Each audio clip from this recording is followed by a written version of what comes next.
Brendan.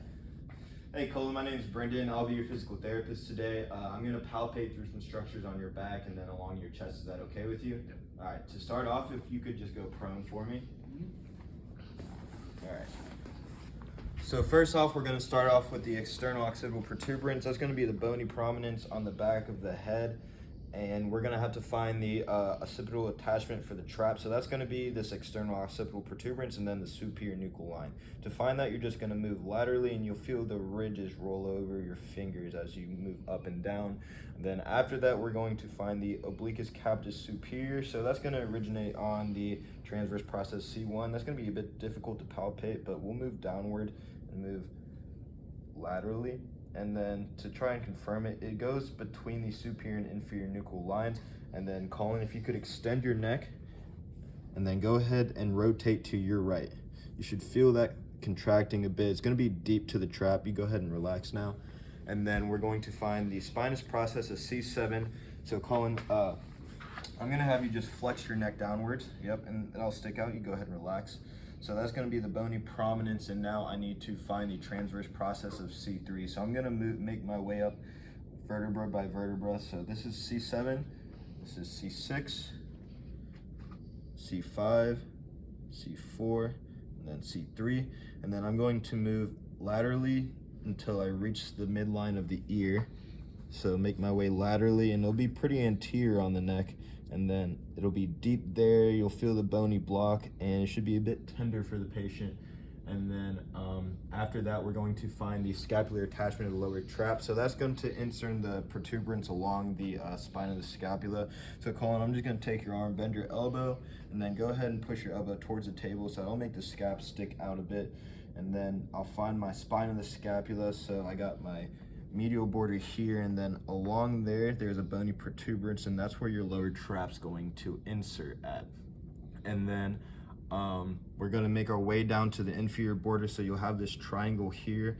I got my lateral border and medial border, and then we'll meet here. That's in line with the spinous process of T7, so I'm just going to use that to find T12. So I'm going to go directly towards the midline.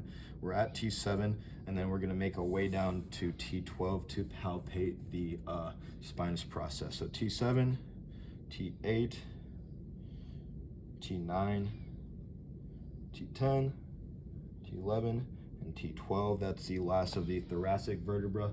And then from there, we are going to move down to the spinous process at L4. So I'm at T12 right now.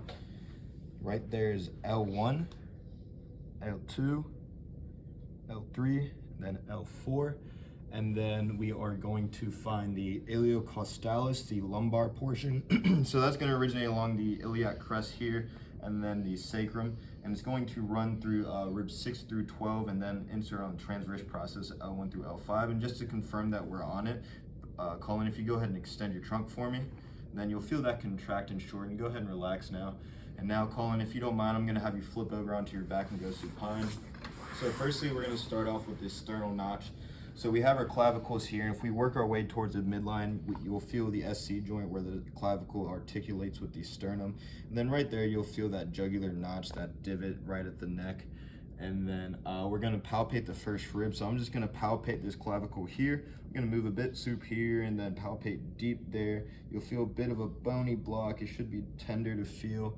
And then I need to feel the lesser tubercle of the humerus. So Colin, I'm gonna bend your elbow, and you could just relax. I'm gonna palpate the intertrabecular groove. I'm feeling that bicep tendon roll over my thumb. And then as I externally rotate him on the medial side of that humerus, I feel that lesser tubercle should be a bit tender for him too.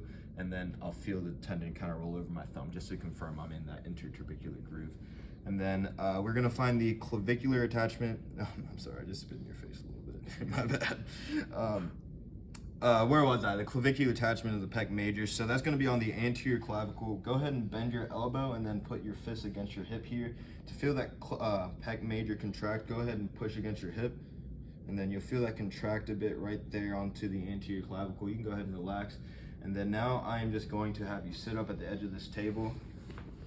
And then Firstly, we're going to do the medial epicondyle. So that's going to be this bony protuberance on the medial side of the arm at the distal humerus. That's where all our flexor tendons are going to attach. So there you'll find our common flexor tendon. So if you make your way here, and then when you flex your wrist, go ahead and flex it up. Yep, you'll feel that all the muscles that go towards that common flexor tendon contract. Go ahead and relax. And then I'm going to find the brachialis. So first I want to find the biceps. So go ahead, we have them supinated, go ahead and flex. So I have that biceps there, go ahead and relax. To make sure that bicep isn't activated, I'm gonna have him pronate, and then we're gonna have him flex his elbow. And then you should feel that brachialis contract a bit deep to that. Go ahead and relax. And then just make sure I got everything. So we want to feel the tendons of the extensor digitorum. So go ahead and extend your fingers and then extend your wrists. And then I'm just going to push down. You'll feel all the tendons out on the hand. They attach 2 through 5 on the extensor expansion. Go ahead and relax. Then lastly, we're going to find him. We're going to have him supinate and then find the hook of hamate. Right here we have that pisiform. We're going to move just a bit distal to that and a bit medial. You feel kind of that round bony protuberance of the hook of the hamate. And that's it.